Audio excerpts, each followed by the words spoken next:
Now, the lymphatic system is describing all the lymphatic channels where the lymphatic fluid flows, as we've seen, but it also describes the lymphoid or the lymphatic tissue in the rest of the body.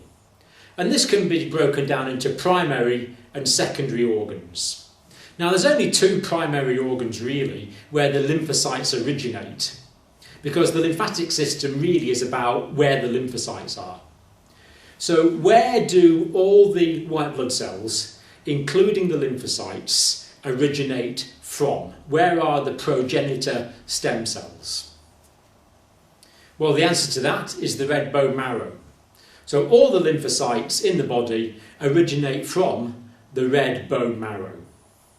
But when you're very young, in early childhood, some lymphocytes go from the bone marrow to the thymus gland where they mature.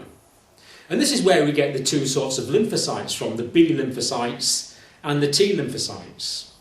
So the B lymphocytes are still produced in the bone marrow throughout life, whereas in early life, the T lymphocytes that have gone from the bone marrow mature in the thymus gland, T for thymus, and then they migrate into the lymphatic tissue all around the body, but they originate in the thymus gland.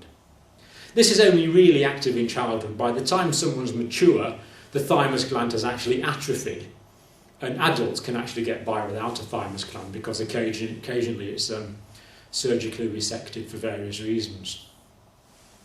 So they're the two primary organs, the bone marrow and the thymus gland. But there's lymphatic or lymphoid tissue in many other parts of the body. So anywhere really where there's collections of lymphocytes with macrophages and this reticular network of collagen fibres that support them.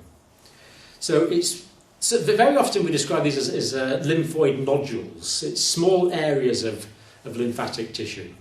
And this is where antigens meet lymphocytes and the lymphocytes are activated to mount an immunological response. The spleen is the largest collection of lymphoid tissue actually. The spleen filters blood, it's got red pulp, but the spleen has also got white pulp, and the white pulp is largely made up of lymphocytes and macrophages. It's lymphoid or lymphatic tissue. And throughout the body there's a lot of so-called mucosa-associated lymphoid tissue.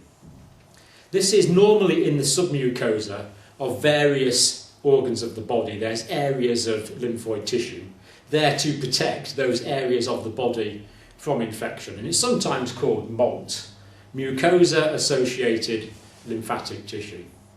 The tonsils, for example, so there's 5 tonsils. They basically form, tonsils are basically good doorkeepers between the nose and the nasopharynx and between the mouth and the oropharynx. They're areas of lymphoid tissue that are protecting the upper airway from infection. They're strategically located. And they're lymphoid tissue, that's what the tonsils are. There's Pear's patches. Now, Pear's patches are in the small intestine, particularly in the ileum. And again, they're in the submucosa, particularly of the ileum, to protect against infection of the gastrointestinal tract. The appendix actually contains a lot of lymphoid or lymphatic tissue.